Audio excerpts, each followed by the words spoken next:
Good morning, Santa Cruz Bible Church. Happy Sunday. Happy June 14th. We're happy to be here. I'm happy to be here. My name is Kate, if you don't know me. And we're very grateful to have Doug with us on drums today, to have Matt with us on the bass today. Thank you for coming, you guys. Let's give them a round of applause for being here. We appreciate them. And we're ready to start worshiping together. We're going to start with one of our favorites. Our salvation is bound up together. Here we go. Our salvation is bound up together. Our salvation is bound up together. Our salvation is bound up together as we walk through this wilderness. When one suffers, we feel it together. When one suffers, we feel it together. When one suffers, we feel it together as we walk through this wilderness. No man, no woman can walk this road alone. Find us together, oh Lord. No man, no woman can walk this road alone. Find us together, oh Lord. Well, in our laughter, we share joy together. In our laughter, we share joy together. In our laughter, we share joy together as we walk through this wilderness. No man, no woman can walk this road alone. Find us together, oh Lord. No man, no woman can walk this road alone. Find us together, oh Lord. Sing, no man, no woman can walk this road alone. Find us together, oh Lord. Find us together now. No man, no woman can walk this road alone. Find us together, oh Lord.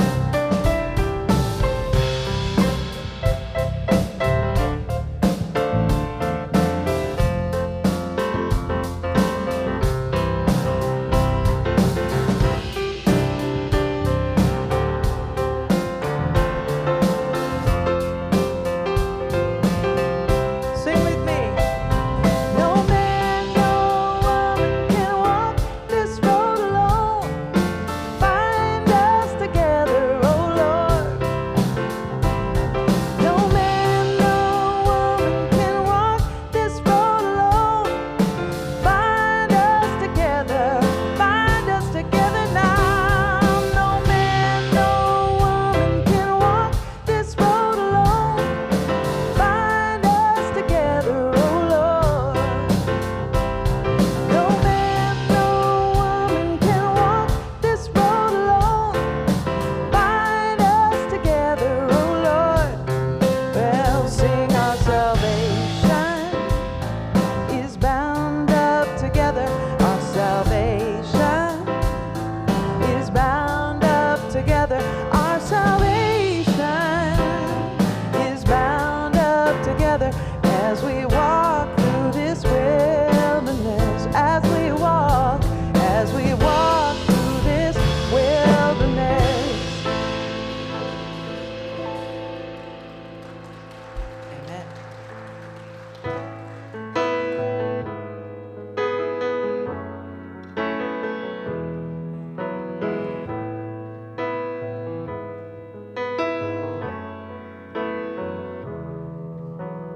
I don't have enough words.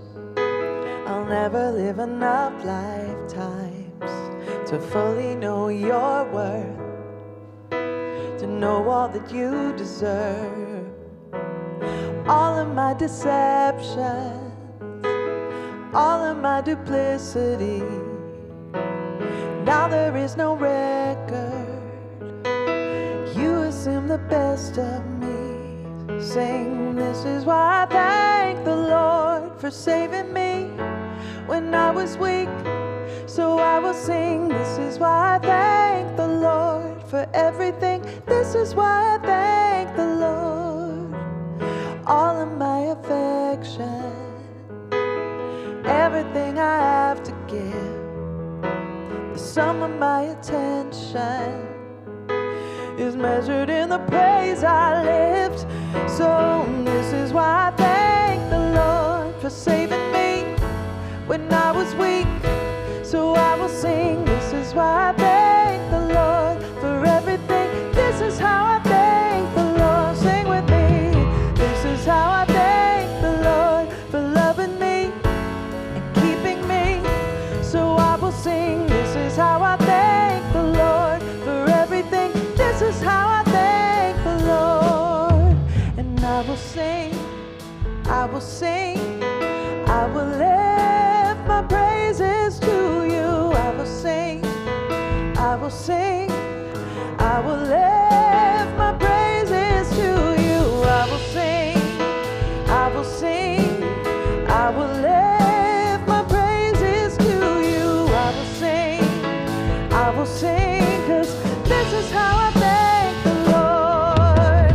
And this is how I thank the Lord for saving me when I was weak. So I will sing, this is how I thank the Lord for everything. This is how I thank the Lord. Say now, this is how I thank the Lord. This is how I thank the Lord. This is how I thank the Lord. This is how I thank the Lord. Sing it one more time. This is how I thank the Lord. This is how I thank the Lord. This is how I thank the Lord. This is how I thank the Lord. Amen. So if you haven't checked it out yet, we have a Songs of Summer playlist. The song isn't on it, so that was a really great intro for that. But it made me think of it because this is on our regular Sundays in Santa Cruz playlist, but it's called The Gravity of Love. And it's a song we've been introducing here at Santa Cruz Bible Church. So feel free to just listen to the words, but also feel free to just try to sing along. These words are so meaningful to me. Here we go.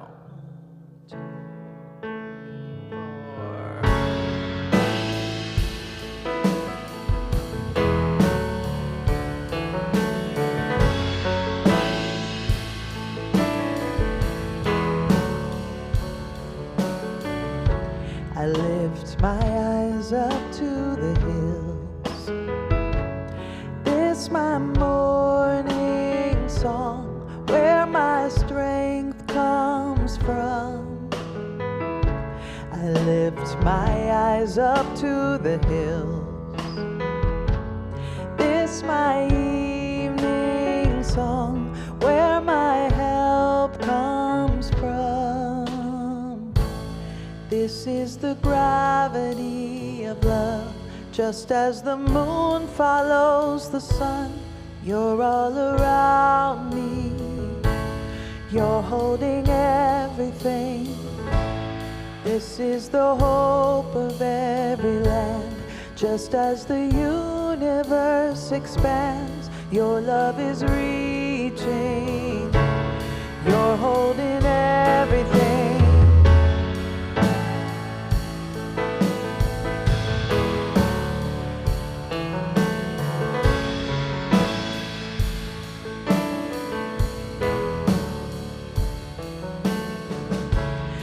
We lift our eyes up to the hills. When will our help come? Lord, we cry, how long? We lift our eyes up to the hills. Even as we run, hope is chasing us. This is the gravity as the moon follows the sun. You're all around me. You're holding everything. This is the hope of every land. Just as the universe expands, your love is reaching. You're holding everything.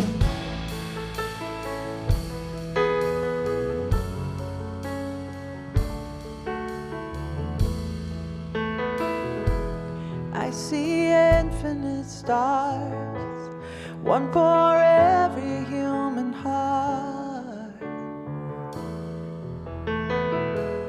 And with all of these suns, I know I am not alone.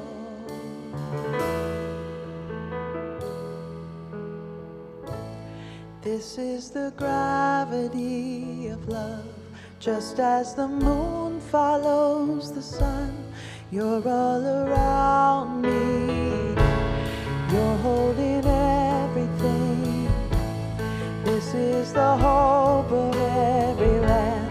Just as the universe expands, your love is reaching. You're holding everything. This is the gravity of love. Just as the moon follows the sun, you're all around me. You're holding everything. This is the hope of every land. Just as the universe expands, your love is reaching. You're holding everything.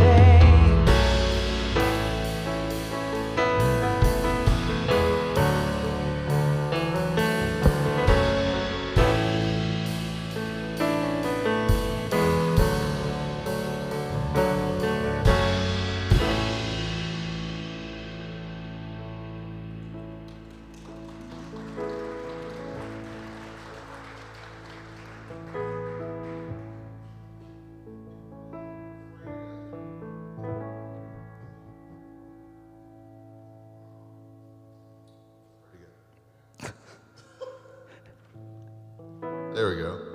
Can you hear me now? There we go. Let's pray together. We're good. Father, thank you so much for this time. Thank you for this time of worship where we can just focus in on your love, what it means in our life. We're so grateful for your grace. We're so grateful for how you extended your arms on the cross and made room for all of us. No matter where we come from, no matter where we've been, where we sit in your grace, and we enjoy it, and we bask in it today. In Jesus' name we pray. Amen. You may be seated.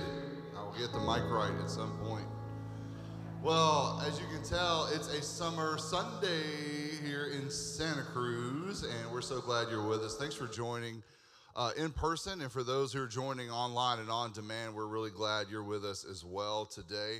I'll be up next week, and I'm looking forward to that, but we got a real treat for you guys this week. A great friend of mine and a great speaker, and you're in good hands this morning. I want to introduce to you guys, he's been here before, but he's currently the director of Soul Care, which is an amazing ministry to our nonprofits, pastors that they do in the area. If you guys know Richard Godhart, former lead pastor, he's a part of Soul Care as well.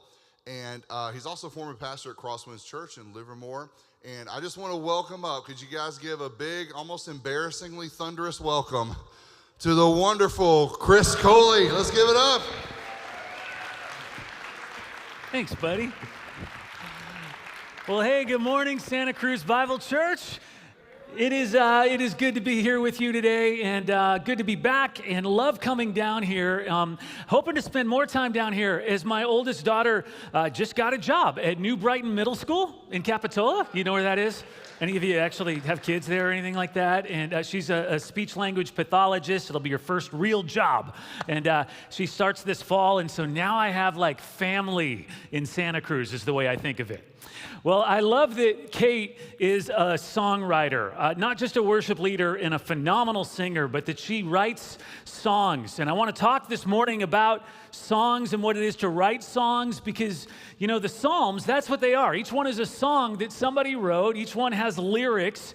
But before we get into it, let's just take a minute and talk about some of the greatest songwriters of all time. All right? If I ask you, who are the greatest songwriters of all time, I think I can predict ahead of time what you would say. I'm going to guess that some of you would say John Lennon and Paul McCartney. Is that true?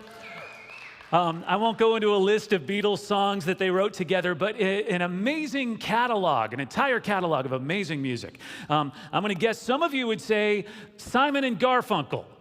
Same thing. I don't need to list their songs, but some of you might say Taylor Swift, if I'm going to go a little more current. She's already had 18 top 10 hits at this point in her life. And what is she, like 25 maybe or something like that?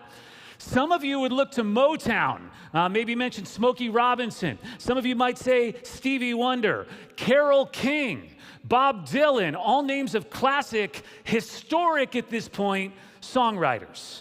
But what I always find fascinating is when I find out a song that has become popular by one artist was actually written by somebody else. Here's what I want to do. I want to show you 3 songs and maybe a bonus, and I want you to turn to the person next to you and see if you can tell them who you think originally wrote it, okay? This should be fun. We'll try this. So, first one, Whitney Houston's I Will Always Love You. Maybe you remember this song from the Kevin Costner movie, The Bodyguard. Anybody remember that movie? If you know who wrote this song, turn and tell somebody around you who you think it might have been. I heard somebody say it here in the front row. The correct answer, Dolly Parton wrote this in 1973. She wrote it when she was parting ways with her partner and her mentor. This was her song. Let's do another one, okay? You Really Got Me by Van Halen. This was a hit for them in 1978. I was 6 years old in 1978, and I remember in music class as a 6-year-old, our teacher playing this song and teaching us how to play this on the recorder or something. I have no idea. Do you know who originally wrote this song? Turn and tell somebody next to you if you think you might know. Okay, this song was written by Ray Davis of the Kinks. They wrote and performed this song in 1964, 14 years before Van Halen. Okay, let's do another one. Respect by Aretha Franklin. Everybody knows this song, right? R-E-S-P-E-C-T. Find out what it means to... I won't sing for you, but this is not her song. Well, she made it her song, right? But do you know who wrote it? Go ahead, tell somebody if you think you can guess who might have written this.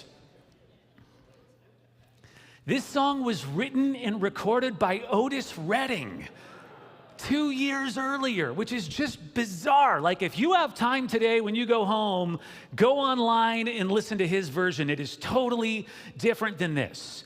And then let me give you one more kind of bonus one. Girls Just Want to Have Fun. Who do you associate that song with? Cyndi Lauper, right? Of course. I mean, that song is iconic. Anybody remember the music video with Captain Lou Albano and this beard and rubber bands hanging off of it? Cyndi yelling at her dad. This is her song, but it's not her song. You know who wrote it? You ready? This dude, Robert Hazard. Did you think it would be a woman?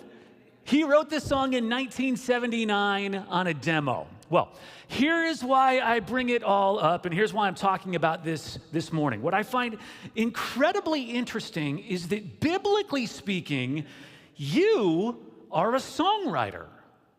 According to the Bible, you have got a song. The Psalms tell us at least 5 times in 5 different places that God is putting new song in your mouth. The book of Isaiah says the same thing. There's a new song in you, and God has put it there. Whether you're a singer or not, whether you're a musician or not, you have been created with a song inside you that is waiting to get out.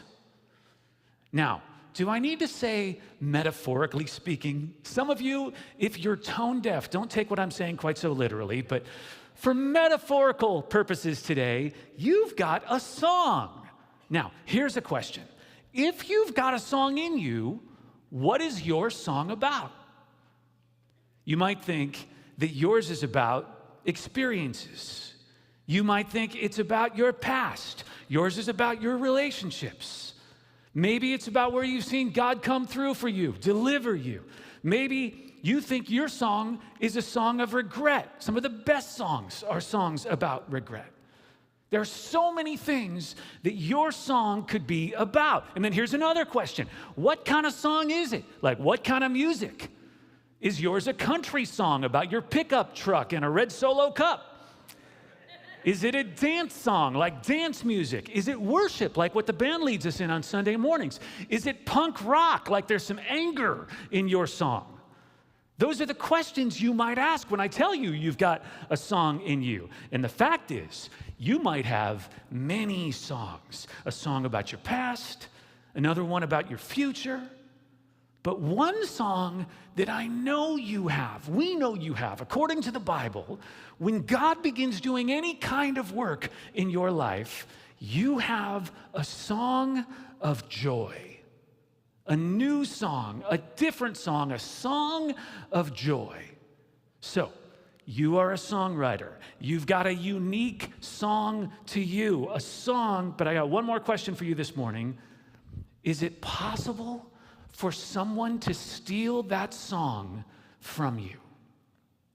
Can your song be stolen? I would suggest to you today that for many of us in this room, when we talk about a song of joy that God has put in you, that song has gone missing.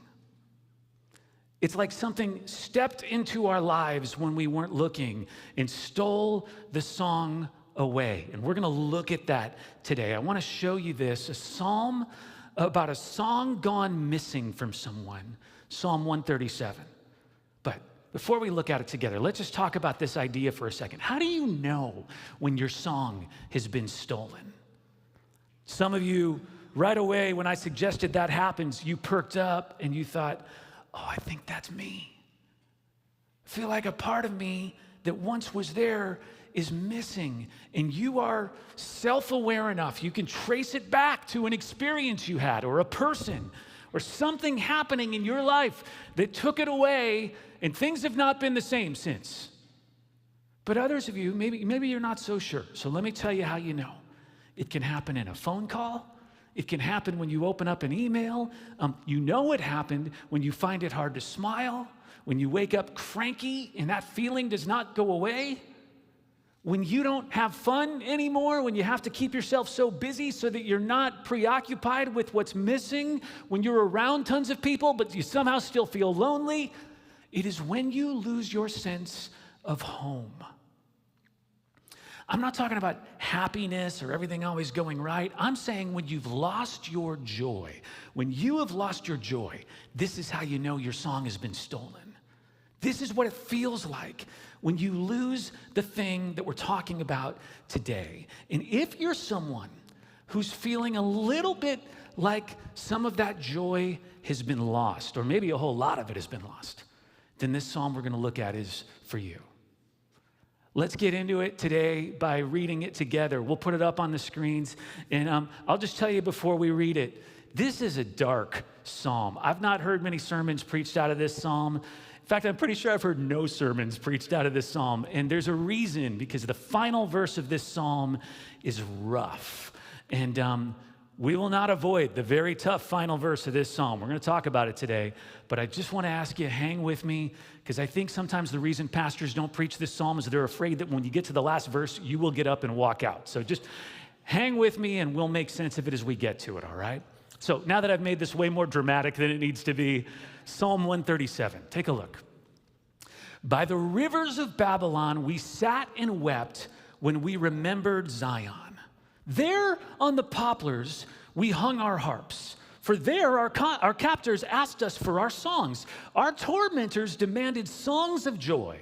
They said, sing us one of the songs of Zion. Well, how can we sing the songs of the Lord while in a foreign land?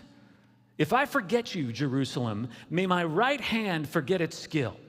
May my tongue cling to the roof of my mouth if I do not remember you, if I do not consider Jerusalem my highest joy. Remember, Lord, what the Edomites did on the day Jerusalem fell? Tear it down, they cried. Tear it down to its foundations. Daughter Babylon, doomed to destruction. Happy is the one who repays you according to what you have done to us. Happy is the one who seizes your infants and dashes them against the rocks. Yikes. We'll talk about that. But first, let's talk about verse 1. It says, by the rivers of Babylon we sat and wept when we remembered Zion. I think it's important to tell you the story here of what has gone on, the backstory.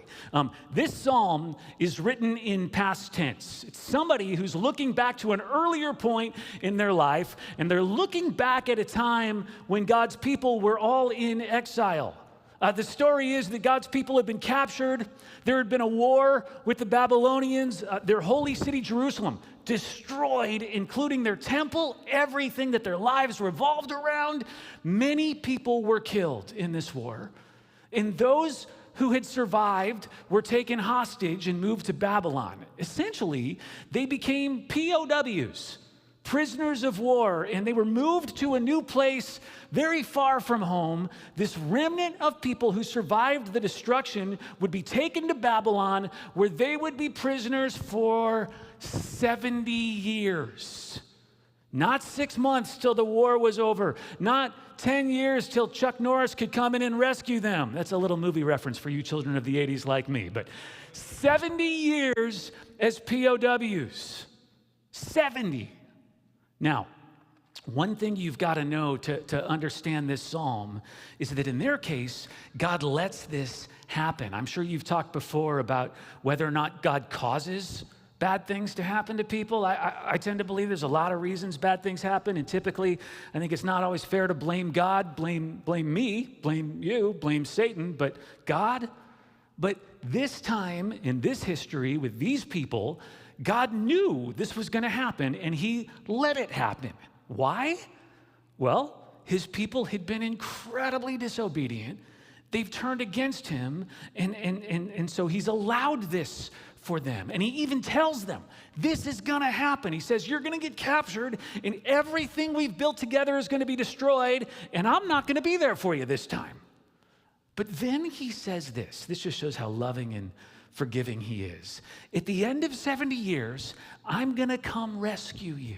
You're going to get to come back, and we will rebuild Jerusalem and start again.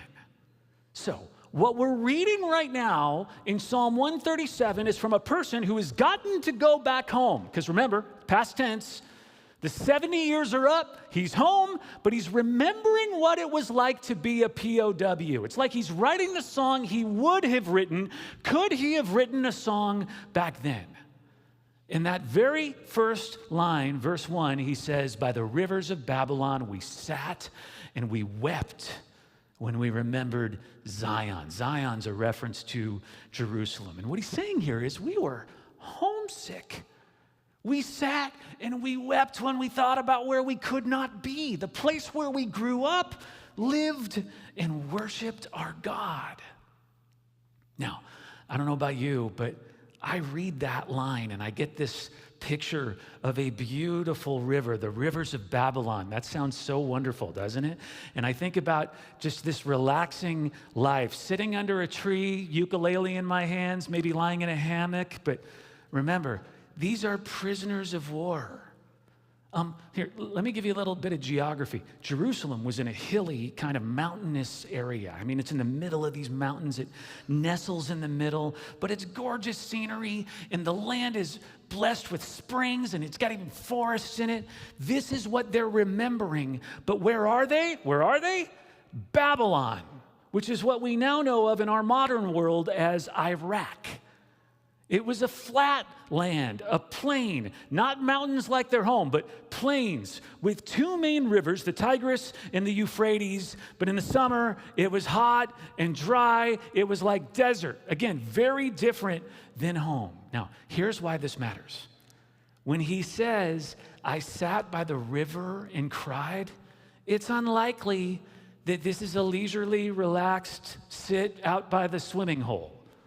See, Babylon had a series of canals that worked off these rivers that were able to irrigate and water out of these canals. And the canals ran through the fields and workplaces where people like this writer slaved away all day long.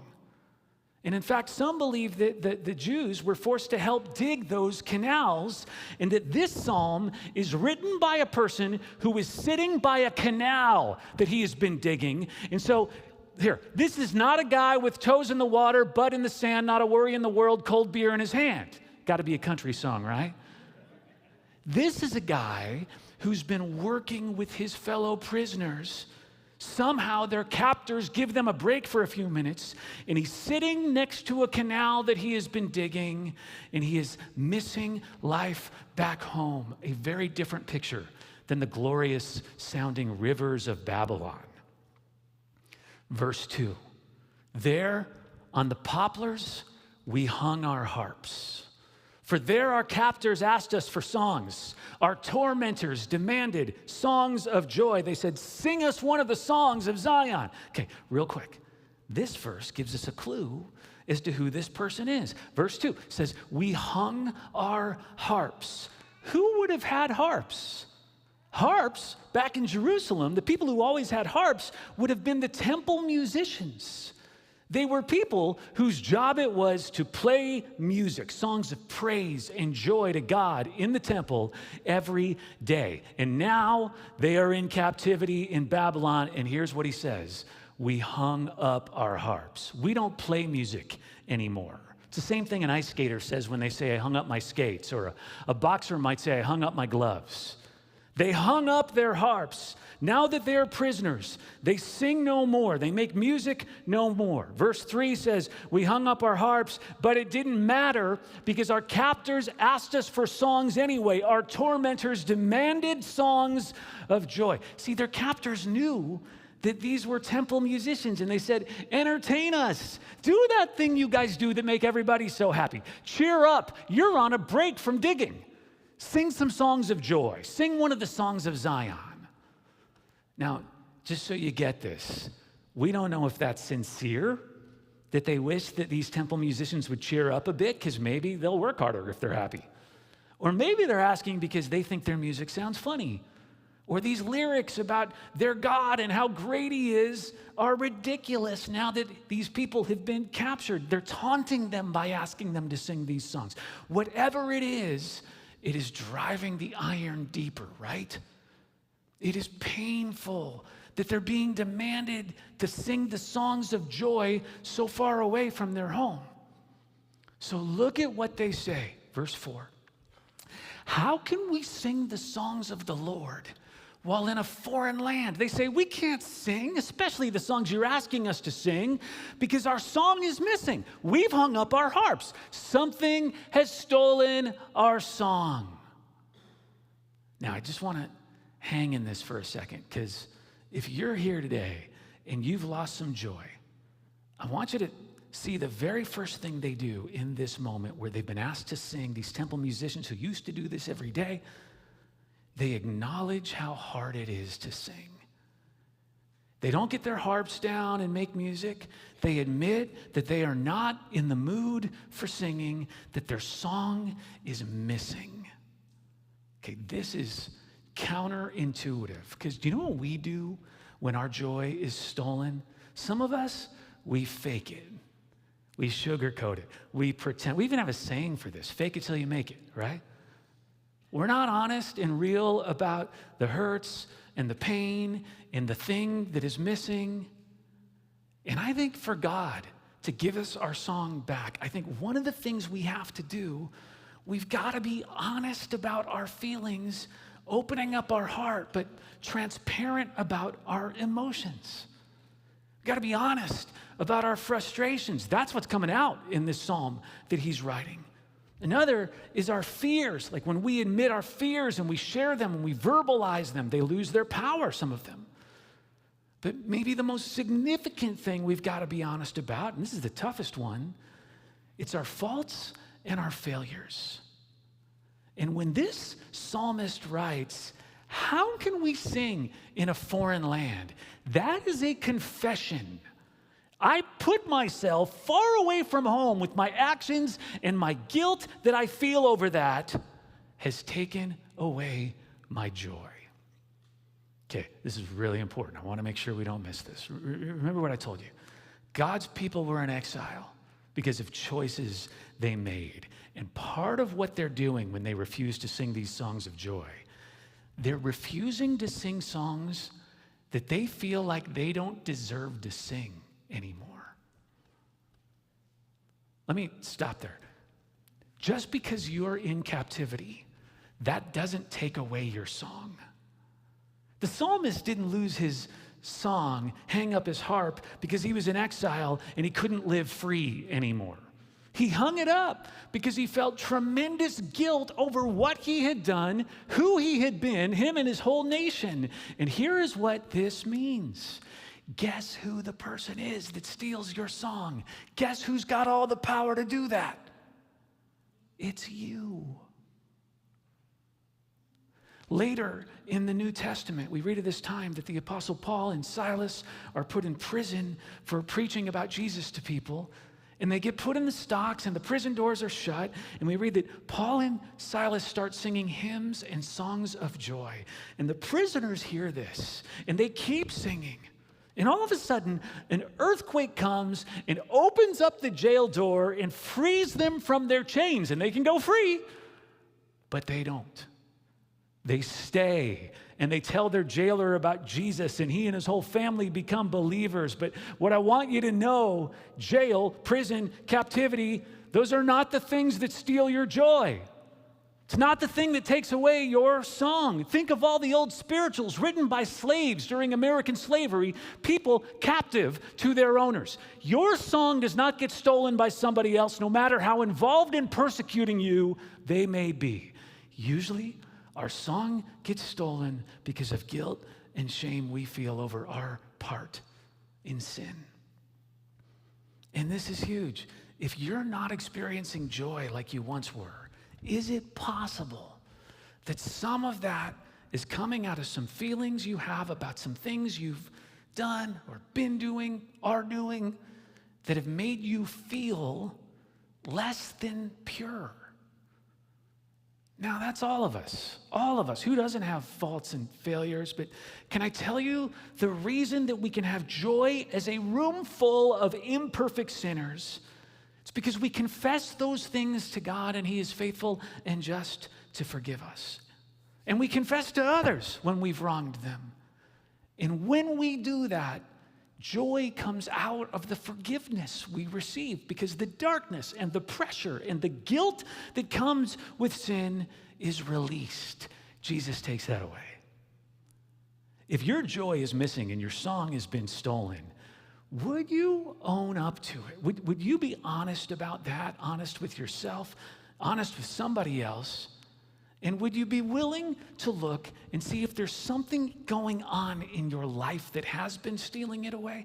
I have conversations. You know, one of the things we do at Wellspring is we meet with people and listen as they talk about what's going on with them and God. But I feel like I have conversations every single week, multiple times a week, with people who are in torment and feel like they've lost their song and they can't figure out why their joy is missing and their life feels ugly and they're dissatisfied. And as we talk and I ask them to explain what's going on, inevitably, they get very honest. And sometimes walk me through a pretty significant area of sin they've been participating in for what could often be a very long time. And usually I say, don't you think that part of why it feels like life is such a struggle right now is that? And so often people say to me, no, it's work. It's my husband. It's my parents. If those things were fixed, I'd get my song back. And I say in so many words, the first step in getting your song back is you being honest about what you've done to take it away. Because your captors can't steal your song. Those people did not take it from you. Only you and your guilt and your shame that goes unresolved, unconfessed, undisclosed. Only you can steal the joy from you. All right, let's keep going. Verse 5. If I forget you, Jerusalem, may my right hand forget its skill. May my tongue cling to the roof of my mouth if I don't remember you, if I don't consider Jerusalem my highest joy. May my right hand forget its skill. That means, may I no longer be able to play my harp. May my tongue cling to the roof of my mouth. That means, may I no longer be able to sing this song. Okay, what's the reason those things should happen? If I forget Jerusalem, if I do not remember where I came from, if I don't consider Jerusalem my highest joy. All right, let's talk about this. I'm from Chicago, and I love talking about Chicago. My friends always tell me, stop talking about Chicago, but I can't help it because I think Chicago and the surrounding area is one of the greatest places in the whole world. But I am under no false impressions that it's great because it's actually great. I mean, it is great, but it's great to me because I'm from there. When I go back to Chicago, you know what I don't do? Any of the things that you would do if you went to go visit Chicago that you think would make Chicago great. Like I don't go to the top of the Sears Tower like every Chicago visitor should, or the Hancock Building. I don't typically go down to Lake Michigan or shop at what we call the Magnificent Mile on Michigan Avenue. I don't go to Wrigley Field and catch a Cubs game. You know what I do? I drive by my old house that I grew up in. And I go for a walk in a forest that I used to go walk in. And I go visit a church that was life-changing for me. And I eat at a boatload of restaurants that are not in anybody's best restaurant guide but my own personal one. Because that's what you do when you go home. That's what you do. What do you do when you remember home? You are not remembering necessarily the geography. You remember how home made you. You're remembering who you used to be. Now, I know for not everybody, for everybody, that's not always the greatest thing to remember. You don't like who you used to be. I get it. You don't like the people you grew up with. I get it. The last thing you want to do is remember home. You're happy to be out of that place. I get it. Home is not always the greatest thing for everyone to remember, but for this songwriter, home, Jerusalem, was good. Home, Jerusalem, was where he experienced God. When he says, if I forget you, Jerusalem, he's saying, if I forget the way that God met me and worked in me, may I no longer be able to play my harp. May I no longer be able to sing. A few weeks ago, a friend of mine was leading us in a meeting, and she led us through a devotional, and she walked us through this passage in John where Jesus says, I'm the vine, you're the branches. Some of you may be familiar with it. And verse 10 jumped out at me in a new way. I want to read it to you from the Message paraphrase of Jesus' words. Here's what it says. If you keep my commands, you'll remain intimately at home in my love. That's what I've done. Kept my Father's commands and made myself at home in his love. And I've told you these things for a purpose, that my joy might be your joy, and your joy wholly mature. Jesus uses the imagery of home here, and he says, you will not feel home if you don't keep God's commands. When you do, you will be at home in his love. We've already talked about that, how sin keeps us from this, but then he goes on to say, the sense of home leads to joy. Okay, when the psalmist is remembering Jerusalem, it's like the joy comes back. When he remembers who God is and what it means to be at home in him. But if I forget that, if I forget God and what he's done in my life, then I don't have anything left to sing. And if I can just apply this to us, if you're missing your joy, and a lot of that's possibly stemming from stuff in your life that you've let go unconfessed, unresolved, recognize that joy is not about where you are right now, your location. It's about where you've been and who you're with. Remember, God, that joy comes in him. Joy is not dependent on your location, your circumstance today. It is dependent on what God has done for you in the past and the fact that he is with you right now. Okay, let's keep reading the final part, the final verse here, verse 7. Remember, Lord, what the Edomites did on the day Jerusalem fell. Tear it down, they cried. Tear it down to its foundations. Daughter Babylon, doomed to destruction, happy is the one who repays you according to what you have done to us. Happy is the one who seizes your infants and dashes them against the rocks. Now, this is the tough part I mentioned at the beginning, and I want to explain what this is and where this comes from. Look at the top of that. The songwriter says, I cannot forget what they did to us when they came and they captured us. They tore down our city. They tore down our homes, down to the foundations. They killed all of our loved ones. And so he says in verse 8, you realize, Babylon, that you are doomed to destruction. God already told us 70 years and we're out. Don't think you'll get away with this. Do not think that our capture is the end of the story. Don't think that I'll be sitting by this canal slaving away for you with my harp hung up forever. Happy is the one who repays you according to what you have done to us. Now let me stop right there. What did their oppressors do? What had been done to them? Because he's saying, I can't wait to see somebody do to you what you did to me. Well, he gives an example. Happy is the one who repays what you did to us, who seizes your infants and dashes them against the rocks. Whoa. So you mean to tell me that this is what happened to this songwriter before he was captured, before he became a prisoner of war? That is exactly right. He's not dreaming of new innovative ways to get back at Babylon. He is referencing what they did to him and his family and his people. And he's calling for revenge. Now, these words and this sentiment is not pretty, and I don't condone his request for vengeance, and I don't think Jesus would either. But this is the punk rock part of his song. He has been a POW, and he says, I am so angry, and I hope somebody does to you what you did to me. Now, sometimes Scripture is not a prescription. Just because somebody says something in the Bible, even does something, doesn't mean that you're supposed to go do it, or even that God approved of it at the time that the person in the Bible did it or said it. But what I love about the Psalms is they're uncensored.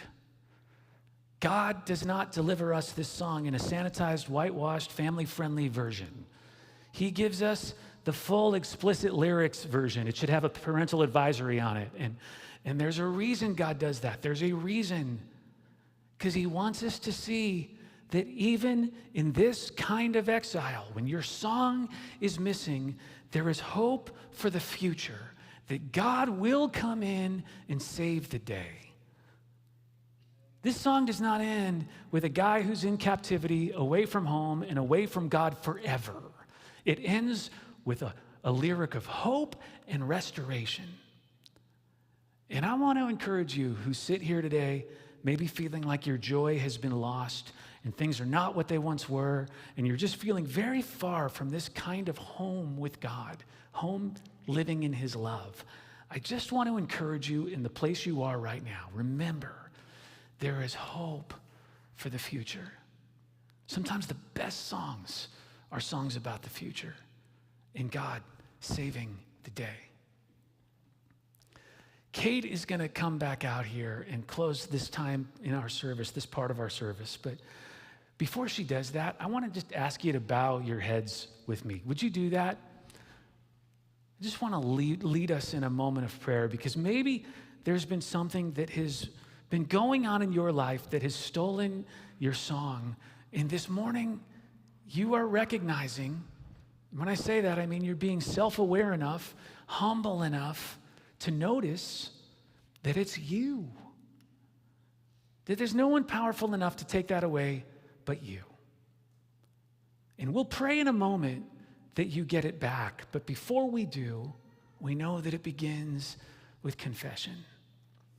And so will you just take a moment and in prayer, just some space with you and God, would you maybe own up to whatever it is that is causing you that guilt and shame and would steal your joy? I'm going to give you a moment to do that before we continue.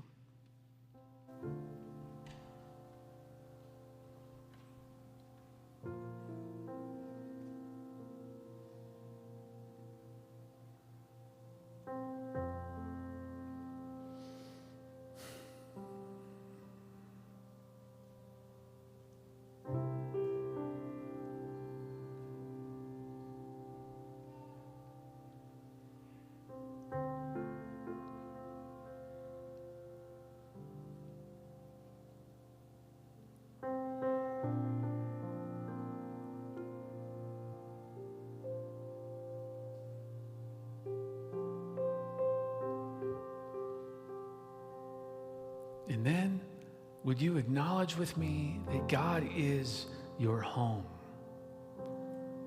That you can rest and abide in him, that he is the source of joy.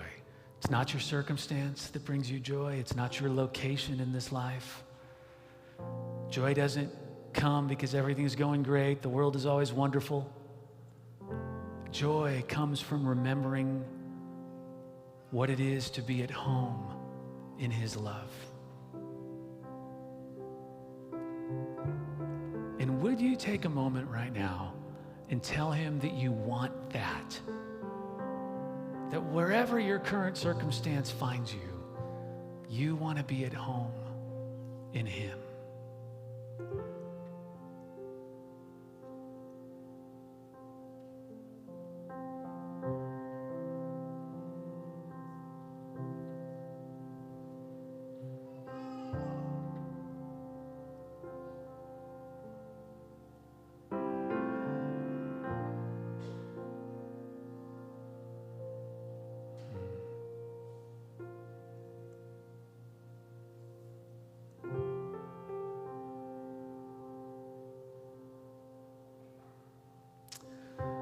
And then I want to ask you to stand with me if you can, because Kate is going to lead us in one last part of this prayer.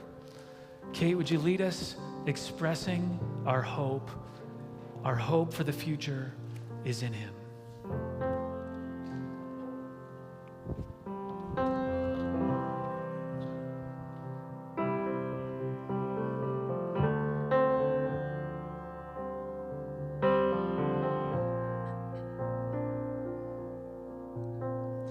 Everything happens for a reason, but you don't know what you don't know. And you'll never have peace if you don't let go of tomorrow. 'Cause it ain't even fate till your plans fall apart, but you still choose to follow. If it doesn't make sense right now, it will when it's over.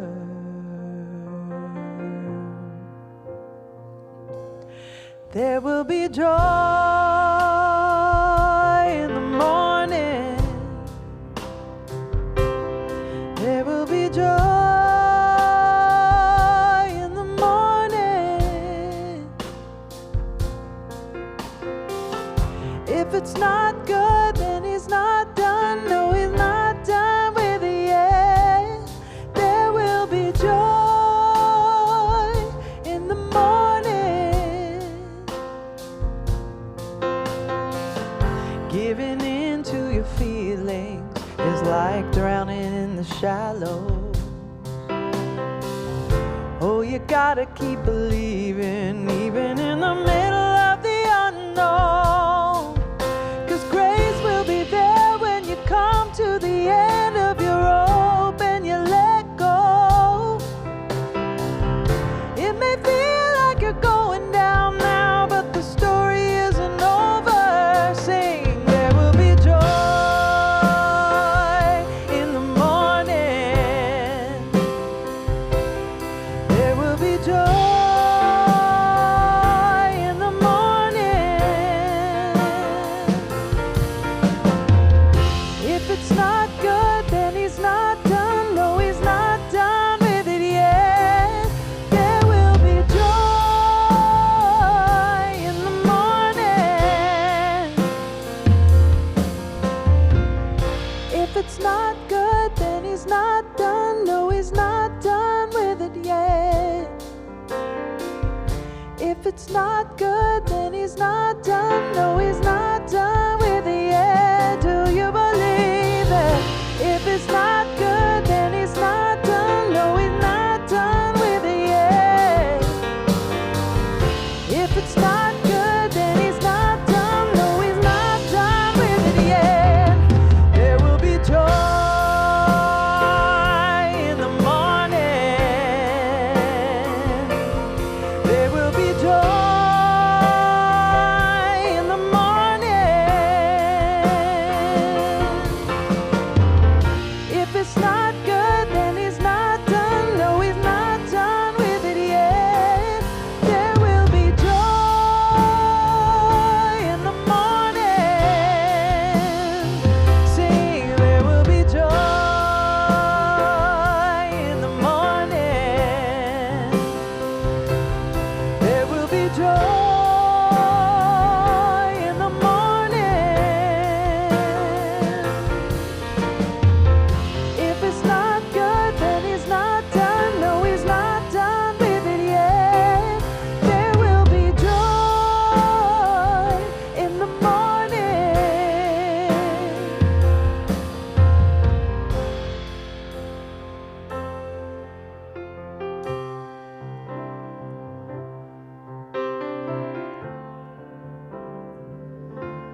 Good morning, everyone.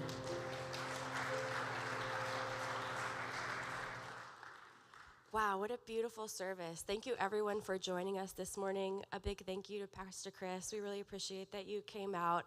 And a thank you for all the teams that help make our Sunday mornings possible, from our worship team to our tech team, our welcome team, our pastor team, care team. It really takes a whole body, and so we're all glad that you're here to join us as we worship Christ this morning and learn a little bit more and dive into the Songs of Psalms. My name is Rebecca McGill, and I'm the youth program director here at Santa Cruz Bible Church. You guys are too sweet. I'm really excited to bring your weekly announcements. Yay! For our in-person guests, we invite you to stop by our information table in the lobby if you want to learn a little bit more about who we are and what we've got going on. And we also have our Get Connected and Next Step table in the back where you can meet with our pastors and have some conversations as well. For those of you that are joining us online, welcome. You can get connected through our website, or anyone here that prefers a digital option, you can use the QR code to check out our website and get more connected with us. Here at Santa Cruz Bible Church, we also have a relational care counseling team. So we have a team of volunteers that can come alongside you through any ups and downs that you might be experiencing in life. It can really be helpful to have a compassionate witness to your story, whatever the season you may be in. So if that sounds like something you might need in this season, just to have someone to be a listening ear or to support you through whatever you might be going through, please see our care pastor, Rebecca Christensen, at the Get Connected table after church. This summer, we also are doing 3 book groups, Welcoming the Stranger, All About Love, and Better Ways to Read the Bible. Our Welcoming the Stranger group met last Sunday, but it's not too late to sign up if you'd still like to join. And more book groups are meeting this week, as you can find out more information about how to sign up at the information table or sign up online. Our youth group, shout out to all the youth who came out to bowling last night. Whoop, whoop. Our next youth group will be next Sunday, 2 Sundays on June 28th. Next Sunday is Father's Day, so we gotta celebrate our dads. On June 28th, after service in the youth room that's upstairs in the kids building. And then this summer, we're gonna have a bonfire night in July. So July 18th, we're gonna do a beach bonfire out at Twin Lakes State Beach. So you can find out, we have a summer calendar so that parents and youth can track all of the event dates and what we're up to this summer, and that's in the lobby and is online as well. And finally, as a way of expressing our faith in God, our church invites you to support what we're doing here at Santa Cruz Bible Church to make a difference in our community. So if you're new here or you're visiting, there's absolutely no pressure to give. But if you call this church home, we're really thankful for any types of support that you might be able to offer. And if you'd like to give financially, there are 3 ways to do so: in the kiosk, on your way out and in the lobby, via Venmo, or online at santacruzbiblechurch.org. And that's all I have for you. So thank you again for joining us today, and we'll see you guys next week.